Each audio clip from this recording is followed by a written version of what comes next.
तत्सवितुर्वरेण्यं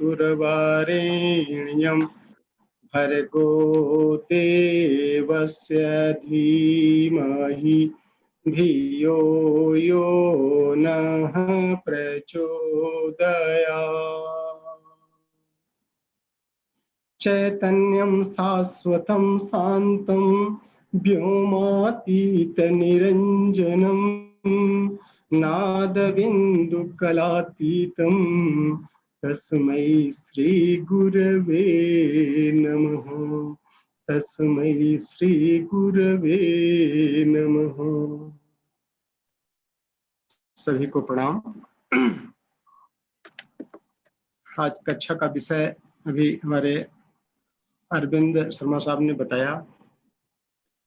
और सर्वप्रथम आज बहुत ही पावन पवित्र दिन है, गायत्री जयंती, गंगा दशहरा और परम पूज्य गुरुदेव का सूक्ष्म अवतरण। तो इस पावन पर्व पर हम आप सभी को हृदय से ढेर सारी शुभकामनाएं और बधाई अर्पित करते हैं।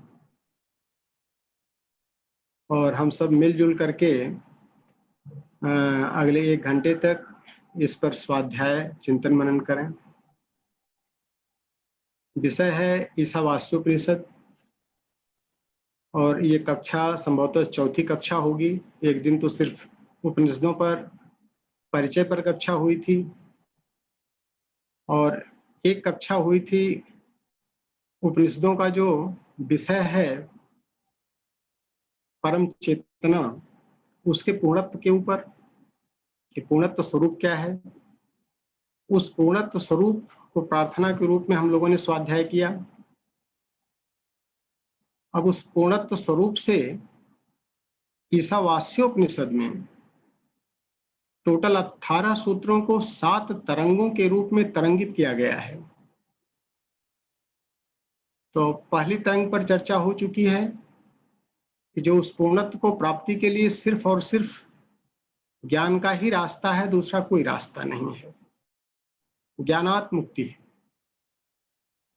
और अगर पहला तरंग नहीं सफल हो पाती है तो दूसरा और आखिरी रास्ता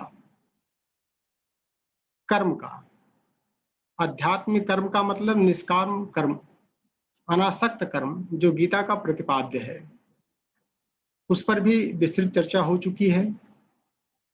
और अगर ये दोनों ज्ञान निष्ठा जो थोड़ा कठिन है, उसके बाद कर्म निष्ठा जो उससे आसान है, जिसके माध्यम से एक साधक अपने अंतःकरण में पवित्रता का भाव पैदा करता है, निर्मलता लाता है, जिसमें ज्ञान अवतरित होता है, तो अगर वो उसको भी हम खो देते हैं तो जो तीसरी तरंग है वो हमको असूर्या नाम के अंधतमा कूप में गिरा देती है और फिर हम इसी बंधन में बंधते हुए चले जाते हैं और अनंत जोनियों में फिर भटकते रहते हैं।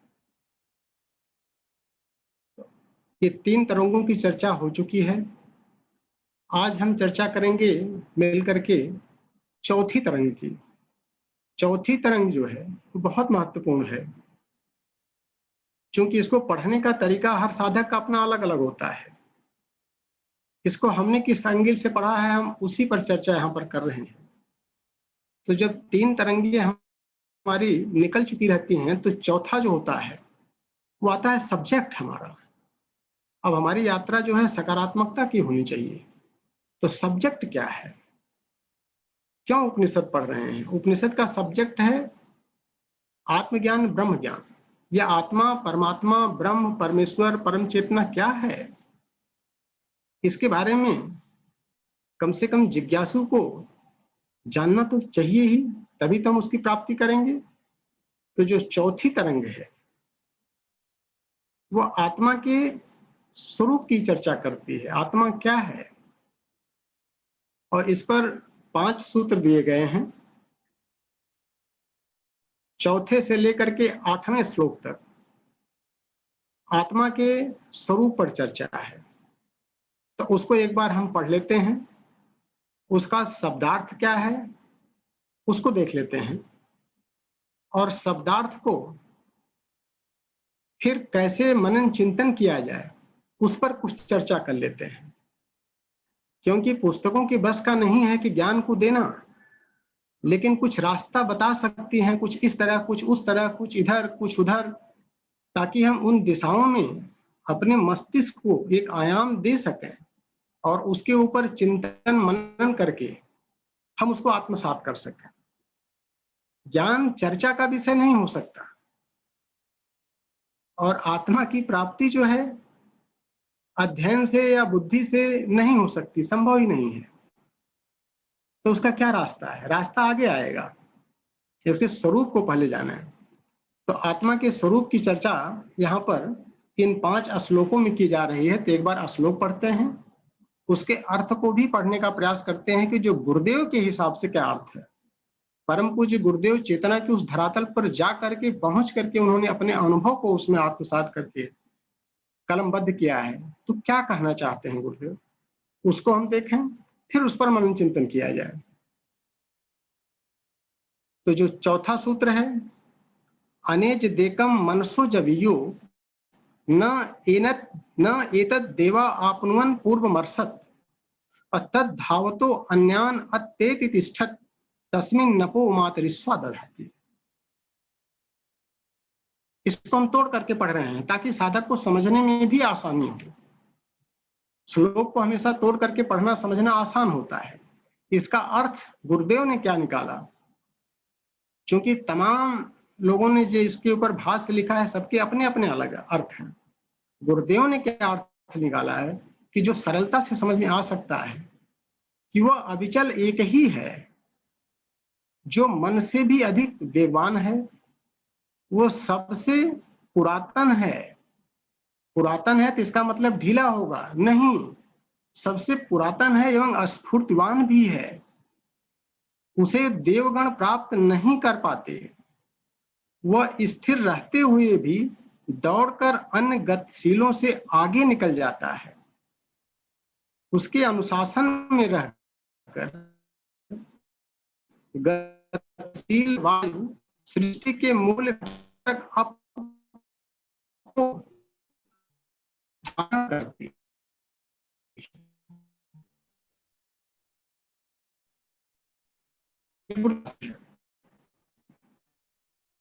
ये दायित्व बनता है कि जो सरल बुद्धि वाले लोग हैं उनको सरल भाषा में समझाएं। अब इसका दूसरा सूत्र देखते हैं, तत् एजत तत्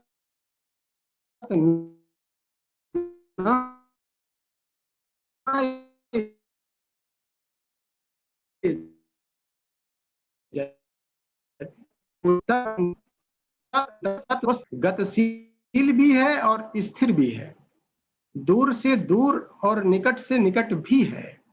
वो जड़ चेतन सबके अंदर भी है और सबके बाहर भी, बाहर से आवृत किए हुए है। ये आत्म तत्व परमात्म तत्व है। अब इन दोनों सूत्रों में बड़ा कंट्राडिक्टरी स्टेटमेंट दिए गए हैं कि जो साधारण बुद्धि में नहीं घुस सकता है। अब तीसरे सूत्र में अगर हम आते हैं, यस्तु सर्वाणि भूतानि आत्मनि एव अनुपश्यति सर्वभूतेषु च आत्मानं ततो न विजुगुप्सते।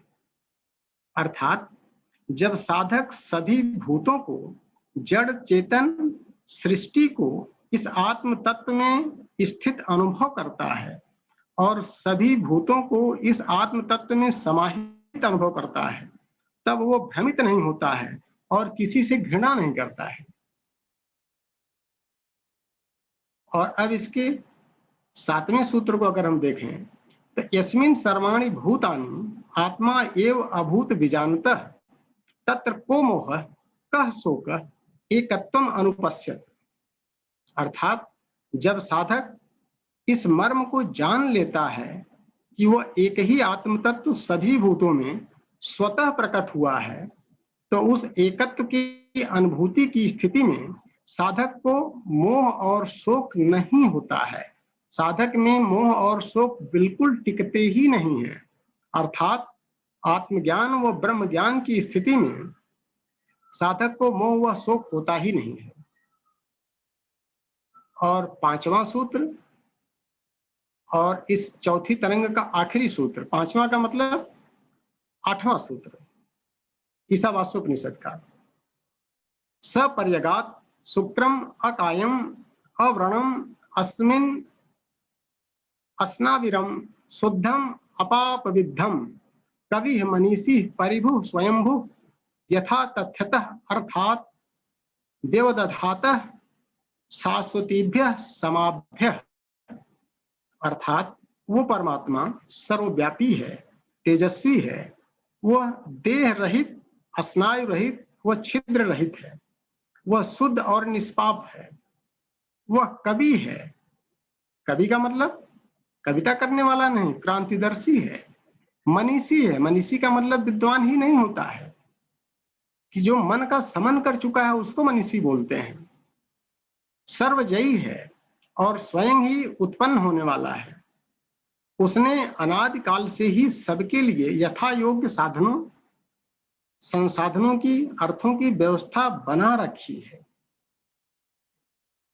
अब इस तरह से अगर हम देखें, ये टोटल 5 सूत्र चौथी तरंग के अंदर आता है कि जब साधक तीनों रास्तों के पार चला जाए तो उसको जिज्ञासा होनी चाहिए कि जो हमारा सब्जेक्ट है, जो हमारा उद्देश्य है, मंजिल है, वो किस स्वरूप में है। और एक साधारण साधक जब शुरुआती दौर में पढ़ता है तो बड़ा अटपटा सा लगता है, और फिर वो उसी रास्ते पे चल करके 2-4 सूत्र याद कर लेता है। आत्मा के बारे में बताइए, आत्मा के बारे में बोल देता है, मुंह से फटाफट बोलता है। नैनम छिन्दन्ति शास्त्राणि नैनम दहत पावका न चैनम क्लेदयन्त्यापो न शोषयेत् मारुतः वासांस जीर्णान जहता विहाय नवानि गृह्णान नरोपराणि तथा शरीरान विहाय ईणान अन्यानि संजात। तो इस तरह से बोलने से आत्मा का साक्षात्कार संभव ही नहीं है। अब इस तथ्य को जो एक महात्मा ने, एक महापुरुष ने, परम पूज्य ने सरल भाषा में अपने सामने रखा है, इसका स्वाध्याय करना पड़ेगा, चिंतन करना पड़ेगा, मनन करना पड़ेगा और इसको आत्मसात करना पड़ेगा। तो शब्दार्थ हम लोगों ने देखा, शब्दार्थ में तो कहीं कुछ समझ में नहीं आया, बहुत ज्यादा उसी तरह से आया जो रटा रटाया पढ़ा जाता है। लेकिन अब प्रश्न आता है कि इसके भावार्थ को कुछ हम लोग अपने हिसाब से समझने का प्रयास करें, ताकि भावार्थ के सहारे गहराई में जाकर के इस तथ्य का चिंतन, मनन, निधिध्यासन करेंगे और फिर आत्मसात करेंगे, तब तत्वार्थ समझ में आएगा। और तत्वार्थ की व्याख्या नहीं हो सकती है, वो व्याख्या की परे है। आत्मा परमात्मा जो है सत्य है, लेकिन सत्य से हम वाकिफ नहीं हैं। हमारी स्थिति क्या है, ये मस्तिष्क जो है बहुत ही सीमित दायरे में एक छोटी बुद्धि से ढका हुआ है, और एक सीमित मस्तिष्क से असीमित की मापन हम कैसे कर सकें, उस असीम को इस सीमित के अंदर नहीं लाया जा सकता है। लेकिन कल्पना के माध्यम से उस रास्ते पर जाया जा सकता है, चिंतन के माध्यम से, मनन के माध्यम से, स्वाध्याय, स्वयं का अध्ययन करना पड़ेगा। पुस्तकों के अध्ययन से नहीं उसको प्राप्त कर सकते। तो इसका अगर 5 सूत्रों का अध्ययन किया जाए तो इस परिच्छिन्न मस्तिष्क में अपरिच्छिन्न को अगर लाना हो, तो जो हमने स्वयं करने का प्रयास किया 4-6 पुस्तकों को पढ़ने के बाद, ये देखा कि इसमें जो पहले 2 सूत्र हैं, पहले 2 सूत्र के माध्यम से जो भी शास्त्रकार हैं वो ये कहना चाहते हैं कि जो हमारे पास परमात्मा की 3 स्वरूप में हम व्याख्या करते हैं, सत, चित और आनंद, तो सबसे पहले सत्य को समझें। तो 2 सूत्र हमारे सत्य को समझाने के लिए हैं।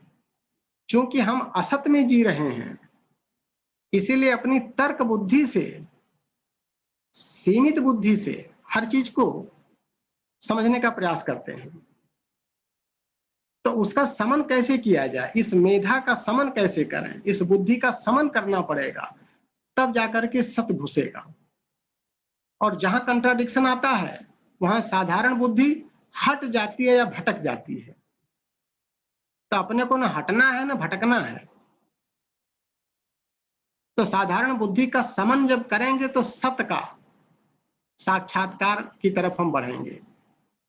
और उसके बाद जो दो सूत्र और हैं, दो के बाद दो सूत्र, वो चेतना के स्तर पर जा रहे हैं, चेतनात्मक व्याख्या कर रहे हैं कि उसका चेतना का भी स्वरूप है। तो सबसे पहले नकारात्मकता हमको हटाना है, फिर हम सकारात्मकता की बढ़े। और जो पांचवा सूत्र है इसका, पांचवा का मतलब कि अध्याय का 8वां सूत्र और इस चौथी तरंग का 5वां सूत्र, ये उसके आनंद स्वरूप की व्याख्या करता है। तो हम सत्य को लें, फिर चित्त को लें, फिर आनंद को लें, तब हम सच्चिदानंद स्वरूप को समझ पाएंगे। तो अगर हम सत्य को लें तो पहला सत्य क्या हो सकता है, इसको हम लोग देखें कि पहले जो दो सूत्र हैं उसमें वही तो आ रहा है कि वो अविचल एक ही है, जो मन से भी अधिक वेगवान है, वो सबसे पुरातन है लेकिन स्फूर्तिवान है। उसे देवगण प्राप्त ही नहीं कर सकते। देवगण क्यों नहीं प्राप्त कर सकते? क्योंकि देवता शब्द जब भी आता है उपनिषदों में, तो देवता का मतलब विषय, इंद्रियां। एकांगी यात्रा हम इंद्रियों के माध्यम से करते हैं, और एकांगी के माध्यम से अगर हम एक दिशा में गतिशील हैं तो उस असीम को नहीं पा सकते हैं। सीमित दायरे में मूवमेंट हो सकता है, इसीलिए हमको बाई वे जाना पड़ेगा, बैक गियर में भी जाना पड़ेगा, आगे भी बढ़ना पड़ेगा, पीछे भी बढ़ना पड़ेगा, दोनों दिशाओं में मूव करना पड़ेगा। उसे देवगण प्राप्त नहीं कर सकते, क्योंकि देवगण जो है एकांगी होते हैं, वह स्थिर रहते हुए भी दौड़कर अन्य गतिशीलों से आगे निकल जाता है। बड़ी विडंबना है कि स्थिर है लेकिन सबसे ज्यादा गतिशील है। अन्य गतिशील कौन है? अभी तक प्रकाश के वेग की बात आ रही थी।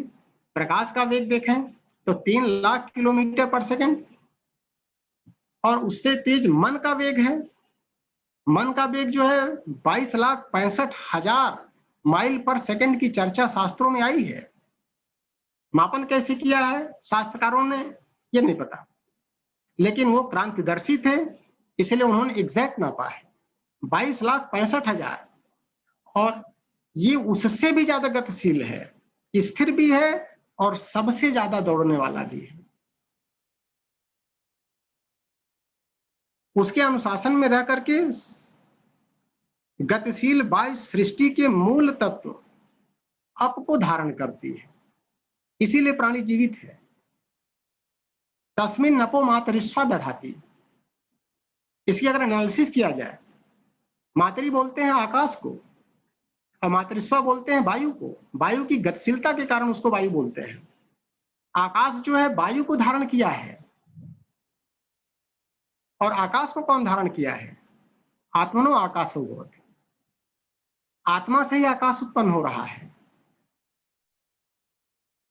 तो इसका मतलब, और वायु जल को धारण करती है, जल को भी आपह तत्व बोलते हैं। तो सृष्टि का संचालन जो हो रहा है वो भी आत्मा ही कर रही है। तस्मिन नपो मातरिस्वा दधाति। जो प्राण वायु हमको मिल रही है, इस वायु के माध्यम से प्राण तत्व जो है हमारे अंदर प्रवेश कर रहा है। एक एक की एनालिसिस करनी पड़ती है, तब इस सीमित बुद्धि के अंदर उस असीम को समझने की चेष्टा पैदा होती है। बड़ा कंट्राडिक्टरी है, स्थिर भी है, सबसे ज्यादा गतिशील है। इसका मतलब ये क्या कहना चाहते हैं? सर्वव्यापक है। इसके सर्वव्यापकत्व की व्याख्या कैसे किया जाए? एक बच्चा कैसे समझेगा कि सर्वव्यापक क्या हो सकता है खाली जिह्वा से रट लेने से कि ईश्वर सर्वव्यापक है, आत्मा सर्वव्यापी है, परमात्मा सर्वव्यापी है? उसके तथ्य को समझना पड़ेगा। जैसे प्रश्न आता है, दिल्ली भारत में है, बॉम्बे भी भारत में है, दिल्ली और बॉम्बे के बीच दूरी है, लेकिन दिल्ली वाले भारत से बॉम्बे वाले भारत की दूरी नहीं है, व्यापकता है। भारत इन शहरों में व्याप्त है। भारत एक स्पॉट पर भी उतना ही है कि जितना पूरे एरिया में है। पृथ्वी अमेरिका में भी है, पृथ्वी इंडिया में भी है। इंडिया वाली पृथ्वी अमेरिका वाली पृथ्वी कितने देर में पहुंचेगी? नो टाइम, क्योंकि पृथ्वी है। उसी तरह से अगर हम एक एक स्टेप गहन चिंतन में चले जाएं, तो उसके उस व्यापकत्व को समझने का प्रयास कर पाएंगे कि सर्वव्यापी का मतलब क्या है। वो परमात्मा तत्व जो गतिशील भी है और स्थिर भी है, दूर से दूर और निकट से निकट भी है। वो जड़ चेतन सबके अंदर भी है और सबके बाहर भी है, गतिशील भी है और स्थिर भी है, जड़ भी है, चेतन भी है। ये कैसे संभव हो सकता है? अब आप देखें कि जो फिजिक्स में तार्किक बुद्धि वाले बच्चे जो इंजीनियरिंग या साइंस किए हैं, फिजिक्स में जब क्वांटम फिजिक्स पढ़ाई जाती है, तो क्वांटा शब्द का आया, गुरुदेव ने व्याख्या किया अपने शास्त्रों में, जहां पर उन्होंने अध्यात्म का विज्ञान के साथ में प्रतिपादन किया है। क्वांटा के दोनों रूप हैं। मोमेंट का रूप जो है, गतिशीलता का रूप वेव होती है, और स्थिरता का रूप में पार्टिकल आ जाती है, वहां से एटॉमिक फिजिक्स जनरेट होती है। तो उसके डुअल नेचर है। इसी तरह से परमात्मा का डुअल नेचर है, सर्वव्यापकत्व तो है, कहीं से भी पैदा हो सकता है, किसी भी स्वरूप में पैदा हो सकता है, वो इतना पावरफुल है।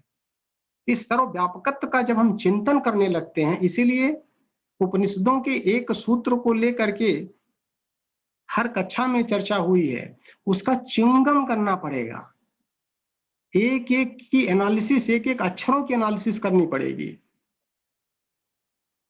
तब उसके एक गुण की व्याख्या की तरफ हम बढ़ेंगे। और जब साधक उस चिंतन की तरफ बढ़ने लगता है, तब उसके अंदर तीसरा और चौथा सूत्र समाहित होने का नंबर आता है। तीसरा सूत्र क्या कहता है? तीसरा सूत्र ये कह रहा है कि जब साधक सभी भूतों को, जड़ चेतन सृष्टि को इस आत्म तत्व में स्थित अनुभव करता है और सभी भूतों को इस आत्म तत्व में समाहित अनुभव करता है, तब वो भ्रमित नहीं होता है और कृषि से घृणा नहीं करता है। अब देखें, जब उसके सर्वव्यापकत्व का भाव हमारे अंदर समाहित होने लगेगा, तो समाहित होने पर एक एक हमारे दुर्गुण हटने लगेंगे। पहले दो सूत्रों में जो कंट्राडिक्शन है, तार्किक बुद्धि का समन कैसे किया जाए, उस पर चर्चा आई है कि जिस मेधा से हम परेशान हैं, सांसारिक जगत में तो हम खुरापात कर सकते हैं, लेकिन जो आध्यात्मिक जगत है, वहां वो हमारे लिए समस्या बन सकती है। उस मेधा का समन करना पड़ेगा ज्ञान के प्राकट्य के लिए। और उसमें जो एकांगी साधना की बात की गई है, एकांगी साधना हम अधिकांश लाइफ में, भौतिक जगत में एकांगी करते हैं, एकांगी से नहीं हो पाएगा। फिर किस तरह से बुद्धि लिया जाए? बुद्धि कहां से आवे? समत्व बुद्धि की आई है, समाधि की बात आई है। समाधि क्या है? सम आधि। सम कहते हैं परमात्मा को, आत्मा को, आत्मा ही सम है, और आधि चेतना है। तो जब परमात्मा चेतना हमारे अंदर आने लगे, हमारे अंदर वो विवेक पैदा होने लगे कि जहां पर हम समभाव में आ जाएं, समत्वमयी चेतना की बात बार बार आई है गीता के कक्षाओं में। तो जब हम उस स्थिति पर आने का प्रयास करते हैं, तब व्यापकत्व समझ में आता है कि व्यापकत्व क्या है, और उस स्थिति को तत्र प्रज्ञा ऋतंभरा, उसकी बात आने लगती है। साधारण मस्तिष्क से नहीं हो पाता है वो चीज, रिजोनेंस स्थापित करना पड़ता है, अपनी बुद्धि को ले जाकर के उस लेवल पर करना पड़ता है, उस आकाश में स्थापित करना पड़ता है। मातरी की बात अभी आई है, मातरी आकाश को बोलते हैं। आकाश क्या है? आकाश को भी समझना पड़ेगा। अगर हम आकाश को ही ले लें, क्योंकि आकाश तत्व हमारे अंदर है, अगर हम तत्वों पर ही चर्चा करें, इस श्लोक को कैसे चिंतन किया जाए? तस्मिन् नपो मातरिश्वा दधाति। आकाश, आकाश क्या है?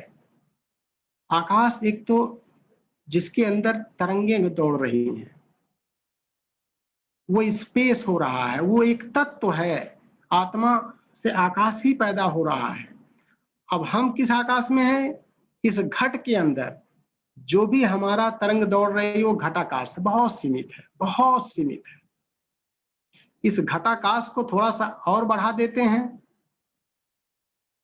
कुछ शास्त्रों का अध्ययन कर लेते हैं, कुछ मठ को ज्वाइन कर लेते हैं, कुछ संप्रदाय को ज्वाइन कर लेते हैं, कुछ संत महात्माओं को ज्वाइन कर लेते हैं, तो एक मठाकाश हो जाता है। घटाकाश से ऊपर मठाकाश। मठाकाश को थोड़ा सा और फैला दें, उसकी बाउंड्री को तोड़ करके और ले जाएं आगे, सैकड़ों मठों को मिला दिए, एक आकाश हो जाएगा। उस आकाश को और आगे ले जाएं, महाकाश। महाकाश के ऊपर फिर और सूक्ष्म जब जाने का प्रयास करेंगे तो मन का आकाश जब आने लगता है तो उसको चित्ताकाश बोलते हैं। ये कहां तक जाएगा? ये लास्ट में जाएगा, और लास्ट होता है चिदाकाश, जहां पर समाधि की अवस्था बोलते हैं, तुरीय अवस्था बोलते हैं, समत्वमयी बुद्धि की बात करते हैं, निश्चयात्मिका बुद्धि की बात करते हैं। उस आकाश में अपने को स्थित करना पड़ेगा, चिदाकाश में। और जब व्यक्ति चिदाकाश में जाता है तब वो उसके व्यापकत्व को समझ पाता है कि परमात्मा पूरी तरह से व्याप्त है, हर जगह है, और उतना ही है जितना एक मंदिर में है उतना ही टॉयलेट में भी है। जितना एक पवित्र जगह में है हमारे हिसाब से, उससे ज्यादा वो अपवित्र जगह पर है, दोनों जगह समान है। तो भेद दृष्टि को समाप्त करना पड़ेगा इस तथ्य को आत्मसात करने के लिए। वाणी से तो हम बोल सकते हैं, लेकिन जब तक उस भेद दृष्टि को नहीं समाप्त कर पाएंगे तब तक हम उसकी तरफ नहीं बढ़ पाएंगे। अब हमारे मन में कोई चीजें आती हैं तो आप देखें वो बेस्टी मन है। हम चाहते हैं सृष्टि को अपने हिसाब से चलाना। सृष्टि अगर हमारे हिसाब से नहीं चलती है तो हम दुखित हो जाते हैं। अगर इस बेस्टी मन का संयोजन हम समष्टि मन से कर दें तो कभी कोई दिक्कत नहीं आएगी। हर परिस्थिति में हम मस्त होने लगेंगे, हर परिस्थिति आनंद में होने लगेगी, क्योंकि जो समष्टि में हो रहा है वही हमारे अंदर होने लगेगा।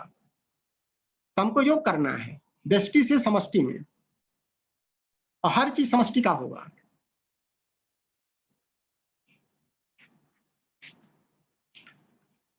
तो इस तरह से अगर हम देखें कि पहले दो सूत्र जो हमारे अहंकार होते हैं, बुद्धि से जो उत्पन्न हो रहे हैं, उस अहंकार को, उस परिच्छिन्न विवेक को अपरिच्छिन्न की दिशा में ले चलने की साधना करना पड़ेगा।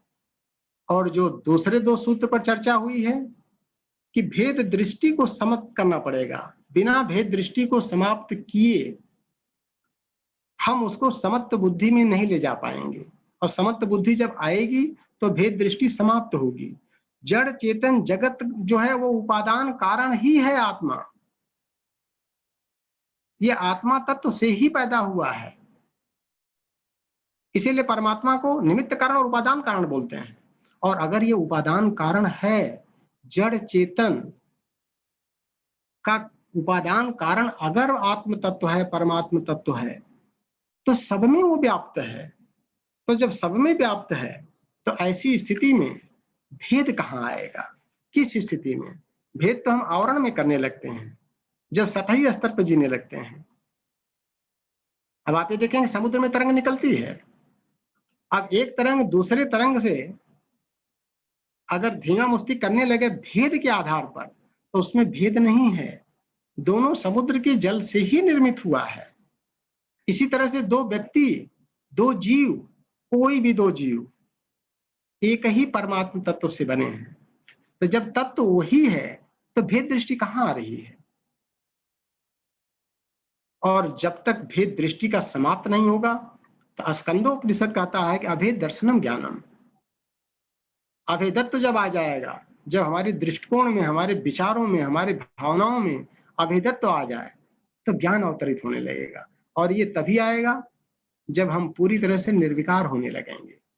निर्मल मन जन सो मोहि पावा, मोह कपट छल छिद्र न भावा।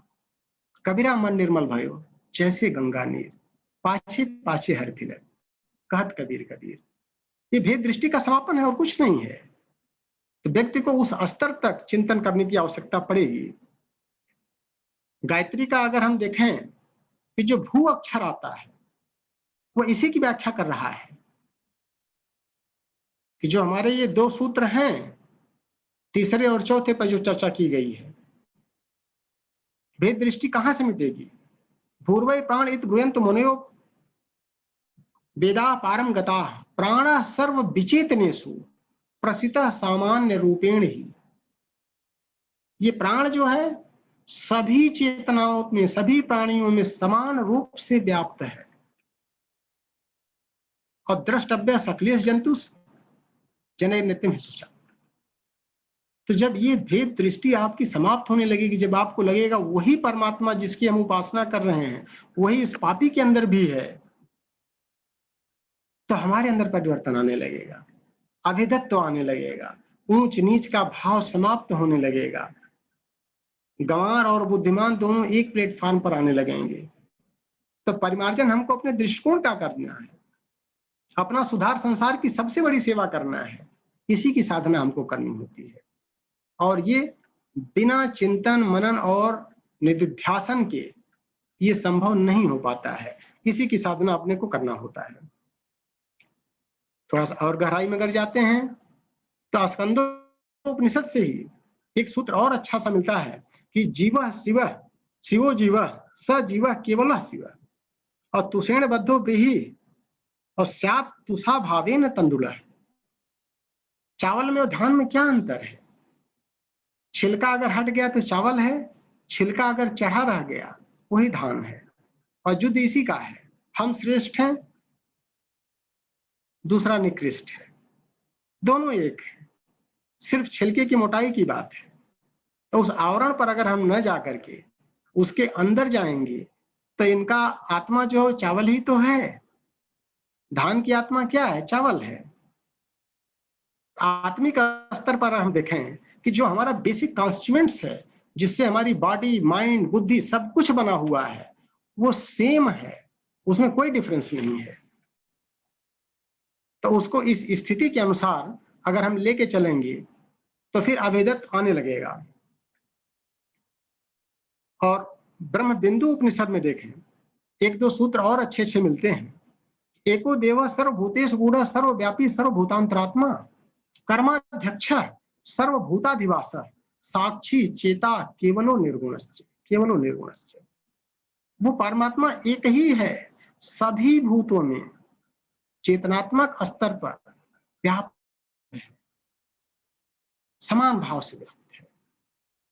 सतही स्तर पर हमारे संस्कारों में ही अंतर है, वर्जिनली हम एक हैं,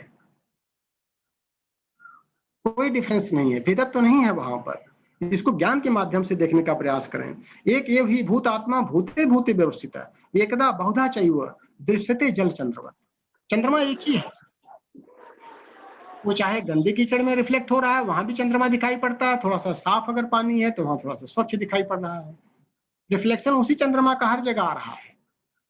आत्मा वही है, थोड़ा सा मलिनता हमने संस्कारों की रख लिया है, तो संस्कारों के आधार पर अगर हम भेद दृष्टि लाते हैं तो यथार्थ से वाकिफ नहीं हो पाएंगे, सतही स्तर पर ही जीते रहेंगे।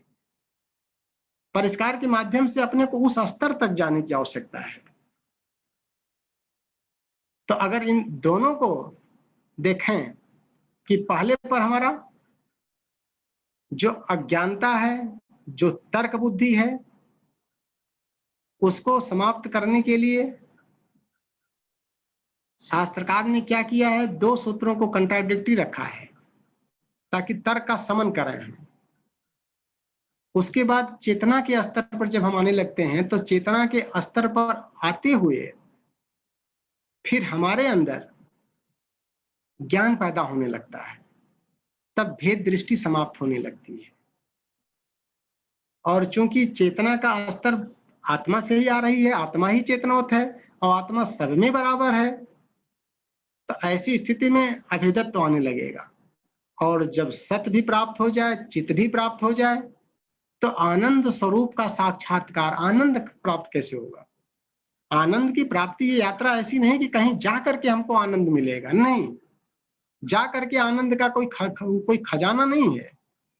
यात्रा में ही आनंद शुरू हो जाएगा, इसके रास्ते में ही आनंद मिलना शुरू हो जाता है।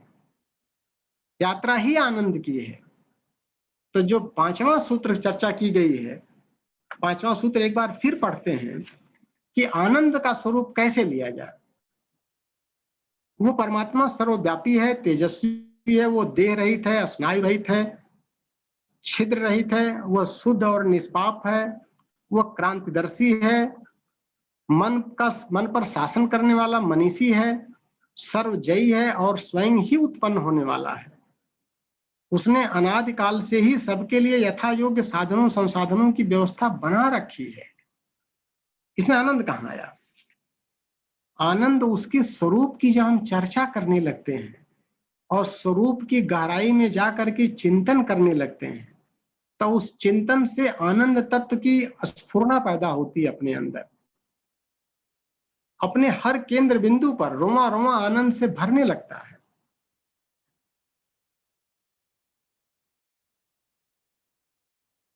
उसका क्या स्वरूप है? जो स्वरूप ओम की बात की गई है वही परमात्मा तत्व, वही आत्म तत्व है। वही गायत्री गीता में भी आता है, बहुत बढ़िया व्याख्या गुरुदेव ने किया है। ओम इत्येव सुनामधेयमनघम् विश्वात्मनो ब्राह्मण सर्वे से भी तस् नाम बसोरेत प्रधानम मतम यम वेदा निगदन्ति न्याय निरतम श्री सच्चिदानंदकम लोकेशम समदर्शनम नियमनम चाकारहीनम प्रभुम। अनंत नाम उसके हैं। एक एक नाम को अगर हम लेकर के उस पर अगर चिंतन करें, नियमनम, नियमन करता है। नियमन करने का मतलब वह नियामकत्व के साथ में है, नियमबद्ध व्यवस्था में चलता है। उसने एक नियमबद्ध व्यवस्था बना रखी है। उस आत्मा का सिर्फ दो ही काम है, इस सृष्टि को नियमबद्ध करना और उस नियम को पालन करवाना। अगर दोनों काम वो कर रहा है तो नियामकत्व तो उसका जस्टिफाई होता है। और ये दोनों ड्यूटी परमात्मा करता ही है। पूरी सृष्टि नियामकत्व पर चल रही है, राई रत्ती भर डेविएशंस नहीं हो सकता। लेकिन हमको स्वतंत्रता मिली है, स्वाधीनता मिली है, और जहां हम डेविएशन करते हैं तो उसके नियामकत्व को जब भी चैलेंज करते हैं तो फिर फल के भागीदार बन जाते हैं, दंड के भागीदार बन जाते हैं। क्यों? क्योंकि वो न्यायकारी भी है, न्याय निरतम, न्याय में निरत है वो। तो उसके इस नियम व्यवस्था को समझने की आवश्यकता है हर साधक को कि क्या नियामकत्व है उसका। पूरा गीता का कर्म, अनासक्त कर्म जो उसका प्रतिपाद्य है, पूरा पढ़ने के बाद यही आता है। परमात्मा तो अकर्ता है, फिर कर्ता कौन है? नियामकत्व। परमात्मा की उपस्थिति में सारे काम होने लगते हैं नियामकत्व की वजह से।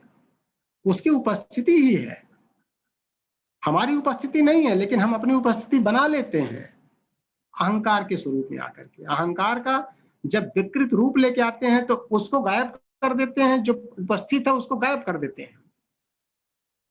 वो पूर्णतः उपस्थित है, पूर्णता में उपस्थित है, अपरिछिन्न है, वो सर्वव्यापक है वो। इसीलिए लोग कहते हैं कि उससे डरो। डरने की चीज नहीं है, उसके नियामकत्व को समझो कि सृष्टि की व्यवस्था कैसे संचालित हो रही है। और जब हम उसकी चिंतन की गहराई में उतरने लगते हैं तो रोए रोए से स्फुरना उत्पन्न होने लगती है, आनंद की प्राप्ति होने लगती है कि कितना करुणामयी है वो। इतने सारे आर्ट्स के बाद भी अभयदान कर देता है, क्षमादान कर देता है, फिर भी अकर्ता है। सब कुछ करते हुए भी अकर्ता है। प्रभु है। प्रभु का मतलब क्या हुआ? प्रभुम शब्द आया है, प्रभु का मतलब गवर्नर है, वो ड्राइवर है, वो अंदर बैठ करके हर चीज को ड्राइव कर रहा है, और जिसके अंदर बैठा उसको पता नहीं है। पृथ्वी के अंदर बैठा है, धारणा शक्ति कहां से आई पृथ्वी की? परमात्मा है। जल का जलत्व जो है वही ड्राइविंग है, उसके अंदर एक गुण कहां से आ रहा है? वही एक आत्मा दूसरे रूप में उपस्थित हो रही है। अग्नि के अंदर तेज कहां से आ रहा है? अग्नि का ड्राइवर कौन है? प्रभु, वही गवर्नर है। वायु के अंदर गतिशीलता कहां से आ रही है? इस धरती के ऊपर इतने सारे बीज पैदा हो जाते हैं, इतने रंग बिरंगे फूल पैदा हो रहे हैं, क्यों? क्योंकि ड्राइवर वो है, प्रभु है, विभिन्न रूपों में अपने को प्रकट करता है। जब हमारी दृष्टि इतनी परिमार्जित होने लगेगी तो जर्रे जर्रे में आनंद आने लगेगा, हर चिंतन में आनंद आएगा, हर दृष्टिकोण में आनंद आएगा, दुख नाम मात्र का नहीं रह जाएगा। उसके इस स्वरूप के साथ में हम साक्षात्कार करें, अपने को रिफाइन करें उसके प्रकाश में। समदर्शी है, उसके लिए कोई छोटा बड़ा नहीं है, और उसको प्राप्त करने के लिए हमको समाधि में जाना पड़ता है। जो भी उसने बुद्धि विवेक दिया है उसी को रिफाइन करके समत्व में जाने की आवश्यकता हुई। और जब समत्वमय चेतना आती है, चिदाकाश में स्थिति होती है, तो उसके साथ में रेजोनेंस स्थापित होने लगता है, और जब रेजोनेंस होता है उसी को साक्षात्कार बोलते हैं। वहां पर सत्य का साक्षात्कार होने लगता है, चेतना परिष्कृत हो जाती है और आनंद की उत्पत्ति होने लगती है। आनंद कहीं पहुंच करके खाने की चीज नहीं है, यात्रा ही आनंद की है। और जब इस आनंद की उत्पत्ति होती है, इसी को तो मोक्ष कहते हैं।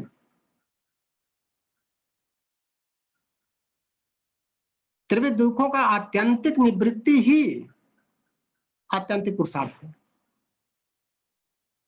सांख्य दर्शन का यही सूत्र है, पहला सूत्र ही है, उद्देश्य ही ज्ञान का है, आत्यंतिक निवृत्ति, और तीनों तरह के दुखों से।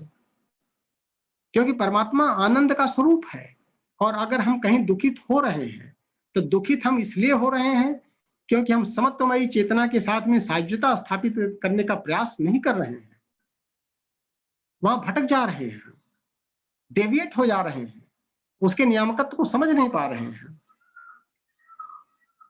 निरंजन है वो, निष्पाप है वो, और हम पाप कर बैठते। पाप कर्म क्या है? पाप कर्म वही है कि जो सृष्टि का संचालन में अगर हम दुर्व्यवस्था पैदा करते हैं तो उसको नकारात्मकता बोल दीजिए, उस कर्म को पाप बोल दीजिए। अगर हम सकारात्मकता करते हैं वो पुण्य बन जाता है, और जो समत्वमयी चेतना में होता है वो पुण्य पाप दोनों से परे हो जाता है, वो सृष्टि का संचालक बन बैठता है। क्योंकि परमात्मा फिर उसमें कोई अंतर नहीं रह जाता है, दोनों सेम प्लेटफॉर्म पर आ जाते हैं, रिजोनेंस बना लेते हैं। उसको हर जर्रे जर्रे में आत्म तत्व का दर्शन होने लगता है। तो ये परमात्मा का स्वरूप है कि जो इन 5 सूत्रों में चौथी तरंग के माध्यम से ईशावास्योपनिषद में आता है। और इसकी चर्चा करने का सिर्फ उद्देश्य इतना है कि जब भी हम स्वाध्याय करें उपनिषदों का, तो उसको पढ़ने के बाद उसके एक एक अक्षरों पर चिंतन करें, मनन करें, अपने एंगल को परिमार्जित करें, दृष्टिकोण को परिमार्जित करें कि किस दिशा में हम ध्यान की गहराई में जा करके उस सच्चिदानंद को प्राप्त करें। और अगर आनंद की प्राप्ति हो रही है तो इसका मतलब कि हमारा स्वाध्याय सही दिशा में जा रहा है, और उसके माध्यम से अपना परिष्कार यह आवश्यक बन जाता है। तो उसके जितने भी गुणात्मक हैं, गुणों की चर्चा करके बताने का प्रयास किया जाता है। कुछ ऐसे है, कुछ वैसे है, कुछ समदर्शी है, कुछ ईश्वर है। ईश्वर क्या है? ऐश्वर्य युक्त है, एडमिनिस्ट्रेटिव पावर उसके अंदर है, पूरे सृष्टि को एक इशारे पर सृष्टि का संचालन होता है, इसको ऐश्वर्य कहते हैं। यही ईश्वर है, सर्व ईश्वर कहते हैं उसको, सबका ईश्वर है, जड़ का भी है, चेतन का भी है। और जब हम उस स्तर पर पहुंचने लगते हैं तो जड़ चेतन को भी भूल जाते हैं। जड़ कोई अलग चीज नहीं है, चेतना का ही एक दूसरा स्वरूप है, वो भी एक चेतन है। चेतना का जब फ्रीजीकरण होने लगता है तो जड़ बन जाता है, वो भी है चेतन, उतना ही चेतन है, उसके अंदर भी परमात्मा उतना ही है। अपने दृष्टिकोण को इतना परिमार्जित करना पड़ेगा और चेतना इतनी परिष्कृत करनी पड़ेगी कि पत्थर में भी भगवान नजर आने लगे, हर चित्र में भगवान नजर आने लगे, हर वस्तु में भगवान नजर आने लगे, पूरे सृष्टि के कण कण में जब परमात्मा का वास होने लगे तभी ईशावास्योपनिषद होगा। क्योंकि पहला सूत्र ही ऐसा शुरू हुआ कि इस तत्व से पूरी तरह से आच्छादित है पूरा सृष्टि, और उसी के आच्छादन को ही हटाना स्वाध्याय का उद्देश्य। तो इस तरह से हम देखें कि जो चौथी तरंग है वो उसके स्वरूप के बारे में बताती है। अब अगली कक्षा में हम लोग पांचवी तरंग के बारे में करेंगे। पांचवी तरंग में 6 सूत्र आएंगे, सूत्र नंबर 9 से लेकर के 15 तक।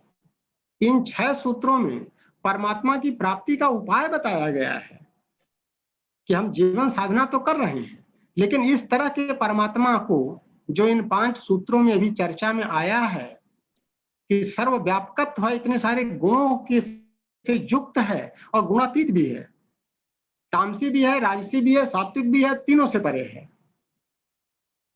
अवर्णनीय है, अचिंतनीय है, अचिंत्य है। तो उसके उस स्वरूप का कुछ मोटा इस तरह से उपनिषद इशारा करते हैं। अब अगली तरंग में जब पांचवी तरंग की चर्चा अगली क्लास में की जाएगी तो इसकी प्राप्ति कैसे हो सकती है, एक ही रास्ता। और उन 6 सूत्रों में हम देखेंगे कि हम गलतियां कहां कर रहे हैं। जीवन साधना हम कर रहे हैं, इतनी जिंदगी बिता लिए उसको पाने के चक्कर में, लेकिन जो वास्तविक रास्ता है एक ही रास्ता है ही है, क्या उस रास्ते पे चल रहे हैं? कहीं हमारी साधना एकांगी तो नहीं हो रही है? और साधना अगर एकांगी हो रही है, अगर एक तरफा मूवमेंट हो रहा है, तो आत्म तत्व को नहीं पाया जा सकता है। क्योंकि बार बार हर कई उपनिषदों में ये चीज आया है, नायम आत्मा प्रवचनेन लभ्यो न मेधया न बहुना श्रुतेन। प्रवचन से बहुत कुछ पढ़ लिख लेने से, सारे वेदों को पढ़ डालिए, सबको याद कर डालिए, उससे कोई लेना देना परमात्मा का नहीं है। हमारे अहंकार को तो पोषण मिलेगा कि बहुत बढ़िया बोलते हैं, बहुत अच्छे सूत्र याद है, सारी संस्कृति याद है उनको, लेकिन परमात्मा का साक्षात्कार से उसका कोई संबंध नहीं है। साक्षात्कार किसका होता है? जब उसका अंतःकरण निर्मल हो जाता है, पवित्र हो जाता है, तो आत्मा अपना आवरण स्वयं हटा देती है, जो छठी तरंग में आएगा। कि छठी तरंग में जब उसके रास्ते पर हम चलेंगे, 6 सूत्रों के माध्यम से पांचवी तरंग पर चर्चा की जाएगी, तो छठे में चर्चा आएगी कि वह अनावरण कैसे करता है। जो पहले सूत्र में आया था, ईशावास्यम इदम सर्वम, पूरी तरह से आच्छादित है इस तत्व से, तो अनाच्छादन कैसे उसका किया जाए, वो छठी तरंग में हम लोग मिलजुल करके अध्ययन करेंगे। अब चूंकि समय लगभग समाप्ति पर हो रहा है, जी सर, हम चाह रहे हैं कि अनुशासन को पालन करते हुए अगर 1 मिनट पहले ही बंद कर दिया जाए तो प्रश्नों पर थोड़ा सा आ जाए कि प्रश्न अगर कुछ इस तरह से होते हैं ताकि क्यूरियोसिटी हमारी डेवलप हो। और यहाँ पर न कोई ज्ञानी है न कोई अज्ञानी है, बार बार हम रिपीट करेंगे, हम सब मिलजुल करके अध्ययन करते हैं। हमको कोई गारंटी नहीं कि कोई जानकारी हम जो बोले हैं वो सही बोले हैं, गलत हमको नहीं पता है, लेकिन हमको सूट कर रहा है, हमको अच्छा लग रहा है, हमको आनंद मिल रहा है, इसलिए लग रहा सही होगा। धन्यवाद, धन्यवाद रणवीर सिंह साहब, आपने बहुत सुंदर उद्बोधन किया और हमारे बीच में एचपी सिंह साहब लास्ट में आए, बहुत बहुत धन्यवाद एचपी सिंह जी, आपका भी मुस्कुरा रहे हैं।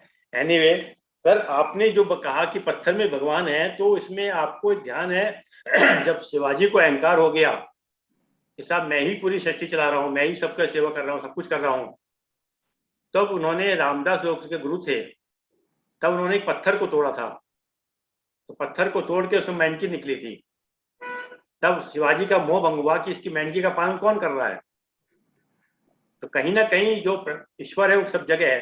सर एक छोटा सा प्रश्न, क्योंकि प्रश्न काल में शायद देखता हूँ किसी का प्रश्न आया है या नहीं, आत्म तत्व और प्राण तत्व का क्या संबंध है, ये वीरेंद्र प्रसाद यादव जी पूछ रहे हैं। ये पहली बार शायद मैं इनको देख रहा हूँ। वीरेंद्र प्रसाद यादव जी, आपका स्वागत है। वीरेंद्र प्रसाद यादव जी पूछ रहे हैं। हाँ, नहीं बिल्कुल बिल्कुल सही है कि प्राण एक तत्व है और आत्मा भी एक तत्व है। आत्म तत्व जो है प्राण तत्व से सूक्ष्म होता है।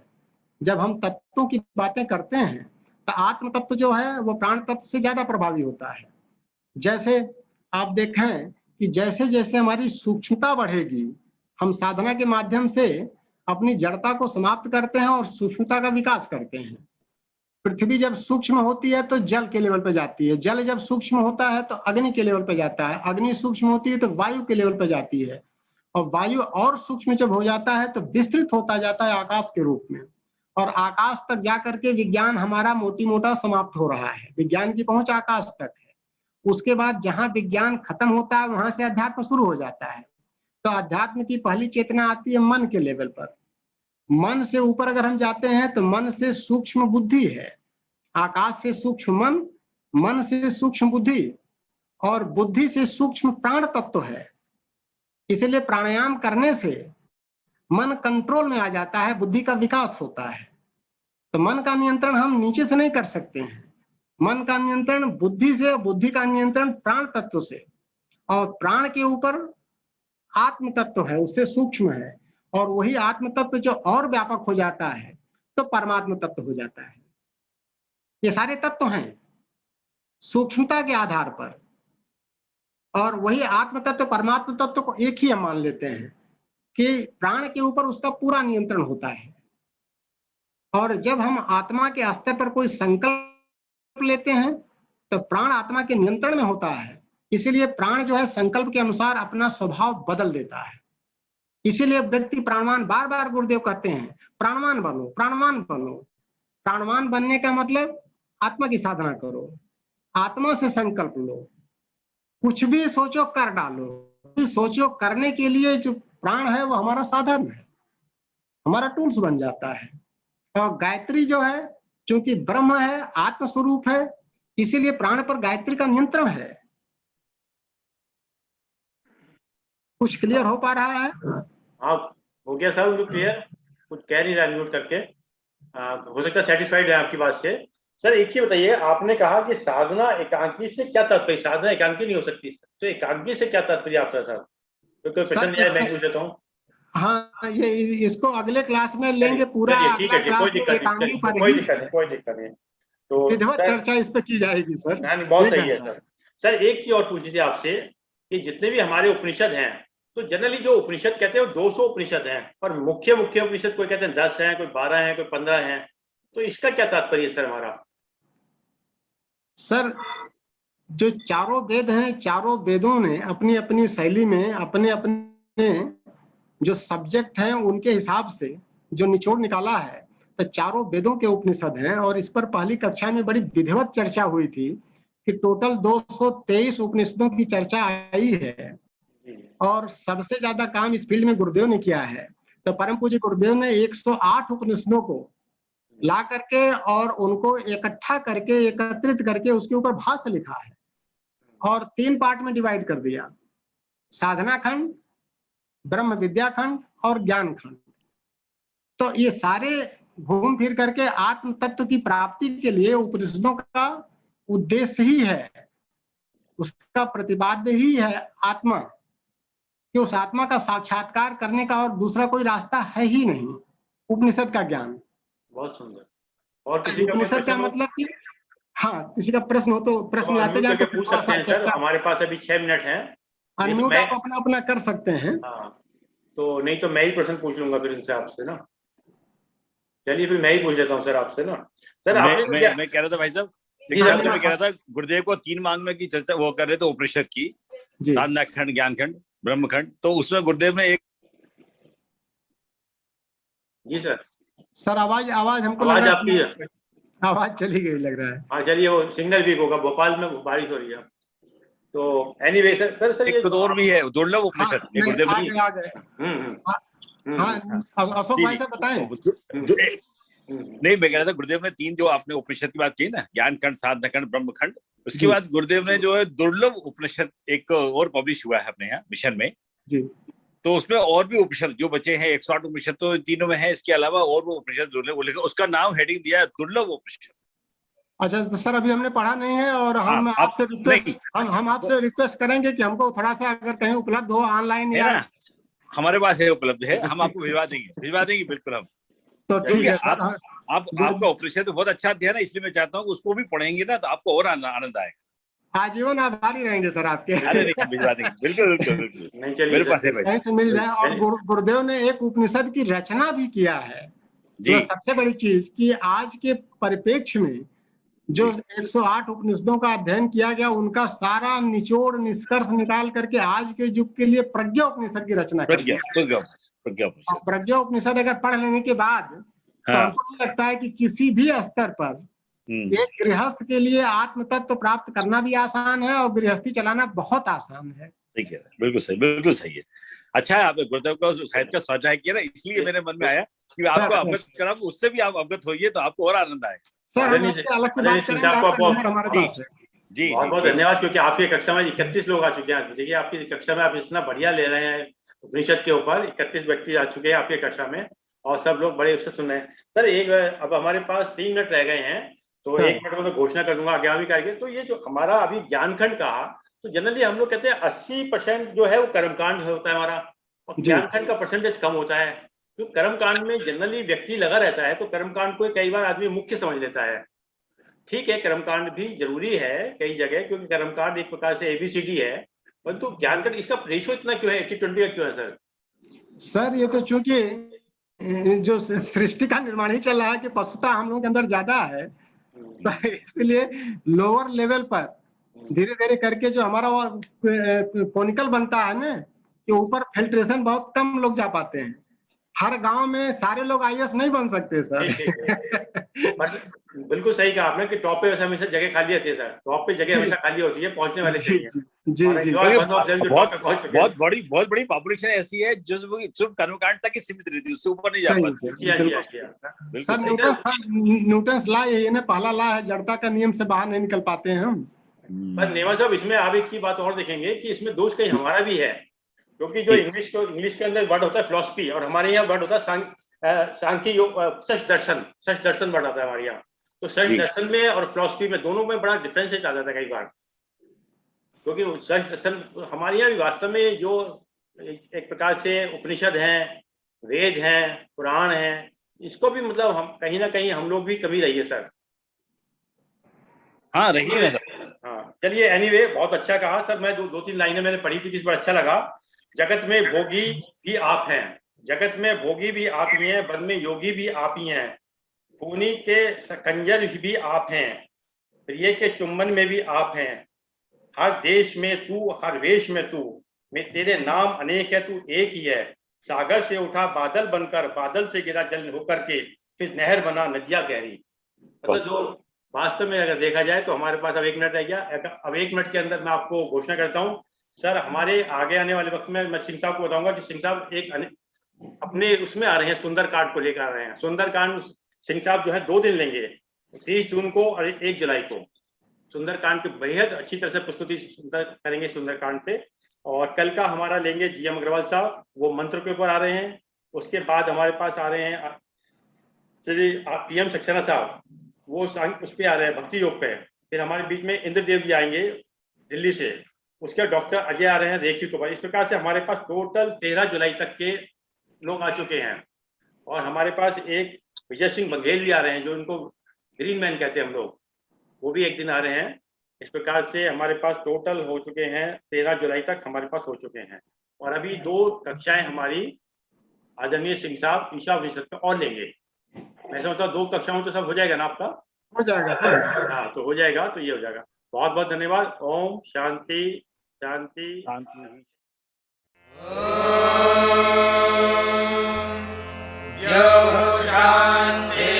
शान्तिरन्तरिक्षं शान्तिः, पृथिवी शान्तिरापः शान्तिरोषधयः शान्तिः, शान्तिर्विश्वे देवाः शान्तिर्ब्रह्म शान्तिः सर्वं शान्तिः शान्तिरेव शान्तिः